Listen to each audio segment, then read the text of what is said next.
Вы смотрите «Актуальное интервью», в студии Надежда Саханская. Здравствуйте. За этот сезон в республике зафиксировано 303 лесных и 196 ландшафтных пожаров, а также 3 на землях особо охраняемых природных территорий. Всего 48 возгораний, в их числе 38, которые находятся в удаленных и труднодоступных горных территориях, где, согласно решению Республиканской комиссии по предупреждению и ликвидации чрезвычайных ситуаций, огонь не тушит. Так вот, об особенностях пожароопасного сезона у нас в республике мы сегодня и поговорим с гостем студии. Николай Васильевич, добрый день. Добрый день.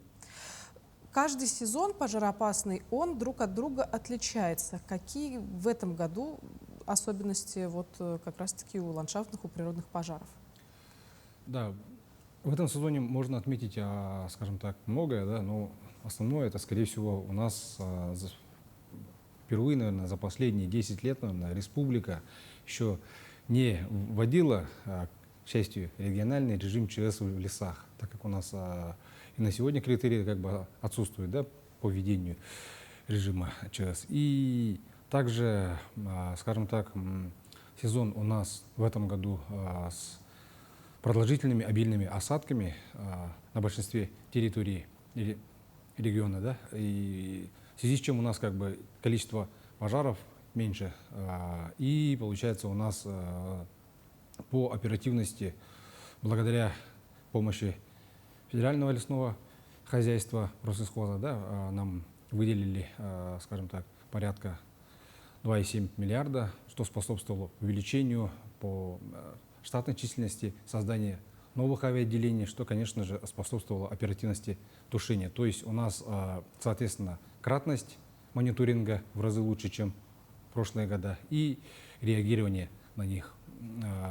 Также стоит отметить, что у нас в этом году из особенностей это весенний период было, скажем так, пик горимости в Верхоянском районе. Это пожары были рукотворные. Такого, скажем так, за последние года тоже не отмечалось, чтобы прям 80 пожаров было и весенний период. Они все были рукотворные. Вот. Сегодня также у нас большинство пожаров также действует на территории северных районов, то есть это у нас Верхоянский, Колымская группа районов, также Тампонский и Момский районы. Ну вот обычно причины пожаров это, например, грозовая активность, да, какие-то погодные условия. А если мы говорим о том, что в этом году арктические районы так горят, это получается все по вине человека? Весенние пожары в основном были по вине человека, да? Но сейчас у нас идет высокая грозовая активность, в том числе по северным районам. Вот, как отмечается, за последние года у нас грозовая активность усиливается именно в арктических районах, плюс там у нас класс природной пожарной опасности в этом году стоит высокий, то есть там в среднем там 3 и 4 классы по пожарной опасности. Соответственно, то есть у них отмечается малое количество осадков, высокие температуры, грозовой разряд. Соответственно, это факторы для возникновения лесных пожаров. Большинство пожаров у нас действует в удаленных и труднодоступных территориях, в зонах так называемых контроля. Соответственно, решением комиссии в соответствии с действующими нормативами было принято решение о приостановке работ по тушению в данных пожарах, так как ущерб превышает, то есть не превышает затраты. Наоборот, затраты там в разы больше, чем прогнозируемый ущерб. Плюс, к тому же, у нас там в основном это горная местность, где, соответственно, то есть проведение работ осложнено и даже местами опасно для сотрудников, потому что там склон, то есть там склон более 30 градусов бывает местами. А есть вероятность того, что у нас федеральный режим ЧС будет?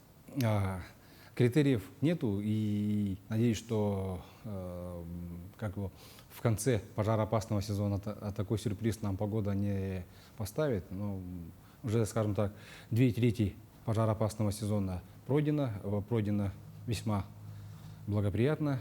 В текущем году режимы ЧС у нас вводятся в следующих ситуациях. Сначала, да, вводится на территории муниципального района потом, получается, уже идет на региональный. И если 2 и более муниципальных образований ввели режим ЧС, соответственно, после регионального уже идет и федеральный. Вот. Это все в соответствии с 376 постановлением.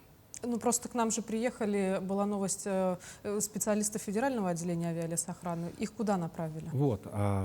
По привлечению ФБУ авиалесохрана у нас есть, скажем так, в лесной отрасли порядок привлечения мер экстренного реагирования. Соответственно, есть определенные критерии возникновения, то есть, которые возникают при действующих лесных пожарах. Да? То есть это удаленность, площадность, продолжительность. Соответственно, они работают в рамках своего госзадания.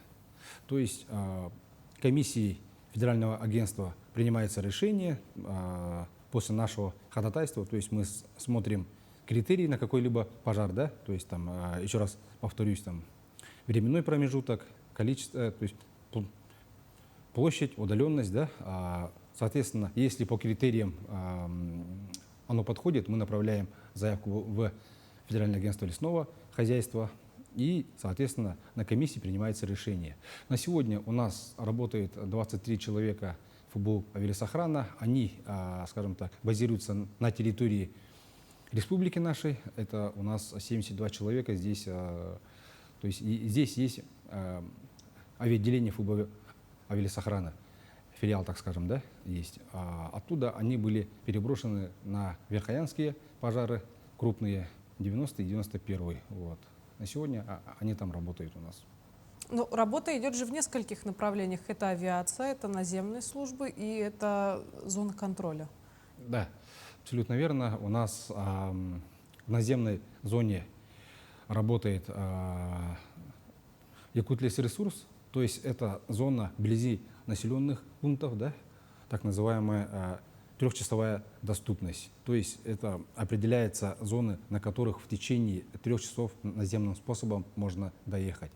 Вот. Это и есть, получается, у нас наземная зона. Она у нас чуть более 2 миллионов 500 тысяч гектар по республике. Далее затем идет у нас авиационная зона ответственности, где у нас мониторинг и тушение осуществляется авиационными службами, то есть это у нас в нашем случае ГБУ авиалесохрана. Вот. Затем уже идет зона космомониторинга, где у нас преимущественно тушение осуществляется авиационным способом и мониторинг ведется космическими способами мониторинга. Вот. Но в любом случае у нас бывают и моменты, когда при наземном мониторинге обнаруживается дым-точка в авиационной зоне и наоборот, когда самолет пролетает, видит дым-точку и также сообщает наземным службам о пожарах. Вот. Николай Васильевич, ну, в начале нашей с вами беседы отметили, что 38 пожаров находятся на труднодоступных территориях. Понятно, что отправляться туда их тушить опасно, а в целом как-то есть, может быть, степень опасности пожара, куда идут тушить в первую очередь, а где можно подождать? Скажу так, по степени опасности есть, если все силы и средства, вот и вспомнить 21 год, да, когда у нас было пожаров больше, чем наших лесопожарных формирований, то приоритет идет на защиту населенных пунктов и объектов экономики. Да? Соответственно, когда вот все силы ЕТП-РСЧС у нас все привлечены, и все равно не хватает как бы средств, да? Сил и средств на тушение. Тогда у нас, да, вот, повторюсь, идет приоритет на защиту населенных пунктов и объектов экономики. Но в штатной ситуации у нас тушение идет, получается, по зонам ответственности. У нас в приоритете, скажем так, охраняемые зоны. Это наземная зона и зона авиационная. В зоне контроля, получается, в соответствии с правилами тушения, да, мы готовим ходатайство по приостановке работ по тушению, потому что оно у нас находится в удаленных, труднодоступных территориях, просчитывается ущерб прогнозируемый, да, получается, и затраты при вывозке и завозке людей. Да.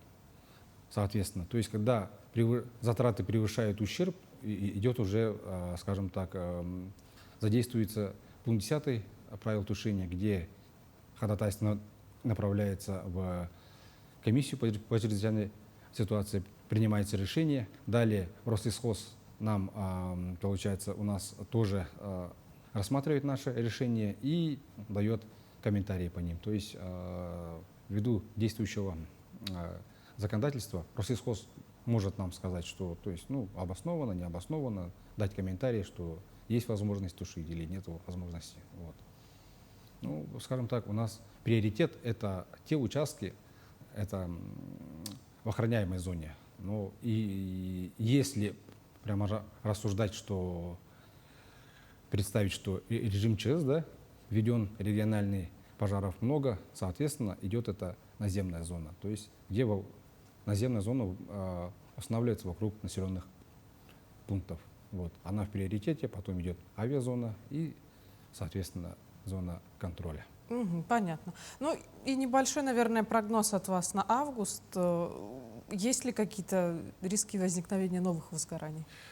Да, риски есть. У нас в начале пожароопасного сезона ФБУ авиалесохрана всем, то есть всей Российской Федерации, всем лесопожарным формированиям дает прогноз горимости. В этом году, к счастью, прогноз на май, июнь и июль не оправдался. Соответственно, то есть уже на август уже отдельно пересмотрели. Там по рискам. Риски у нас, если верить прогнозам Россельхоза, то у нас в центральной части республики и на западе, то есть это Мирный, Ленский, там есть